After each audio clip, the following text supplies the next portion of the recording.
दोस्तों, जीवन में समय हमेशा एक सा नहीं रहता। जीवन में कभी उजाला रहता है तो कभी अंधेरा। जीवन में जब भी अंधकार आए, मन अशांत हो जाए, विश्वास डगमगाने लगे और दुनिया आपको पराई लगने लगे, तब कभी उम्मीद मत छोड़ना दोस्तों। तब आशा का एक दीपक, उम्मीद का एक दीपक जला लेना।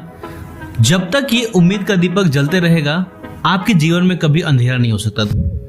इसी पर मैं 4 मोमबत्तियों की एक छोटी सी कहानी आपको सुनाना चाहता हूँ। रात का समय था, चारों ओर बिल्कुल ही अंधेरा छाया हुआ था। केवल एक ही कमरा प्रकाशित था, वहां 4 मोमबत्तियां जल रही थी।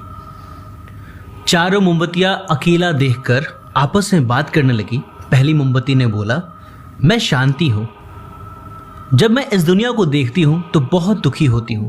चारों ओर भाग दौड़, लूट खसोट और हिंसा का बोलबाला है। यहाँ ऐसे में यहाँ रहना बहुत ही मुश्किल हो गया है। अब मैं यहाँ और नहीं रह सकती। इतना कहकर पहली मोमबत्ती बुझ गई।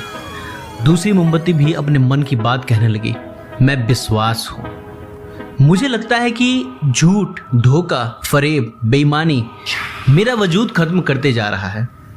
ये जगह अब मेरे लायक नहीं रही। मैं भी जा रही हूं। इतना कहकर दूसरी मोमबत्ती भी बुझ गई। तीसरी मोमबत्ती भी दुखी थी। वह बोली, मैं प्रेम हूं।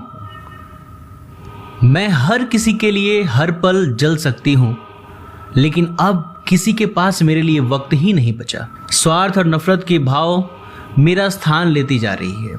लोगों के मन में अपनों के प्रति भी प्रेम भावना नहीं बची। अब ये सहना अब मेरे बस की बात नहीं है। मेरे लिए जाना ही ठीक होगा। यह कहकर तीसरी मोमबत्ती भी बुझ गई। तीसरी मोमबत्ती बुझी ही थी कि कमरे में एक बालक ने प्रवेश किया। मोमबत्तियों को बुझा हुआ देखकर उसे बहुत ही दुख हुआ। उसकी आंखों से आंसू बहने लगे। दुखी मन से बोला, इस तरह बीच में मेरे जीवन में अंधेरा कर कर कैसे जा सकती हो तुम लोग?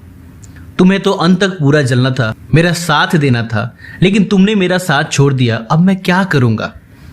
बालक की बात सुनकर चौथी मोमबत्ती ने बोला, घबराओ नहीं बालक, मैं आशा हूं, मैं उम्मीद हूं और मैं तुम्हारे साथ हूं। जब तक मैं जल रही हूं, तुम मेरे लौ से दूसरी मोमबत्तियों को भी जला सकते हो। प्रेम, विश्वास और शांति को पुनः जीवित कर सकते हो। आशा कभी मत छोड़ना।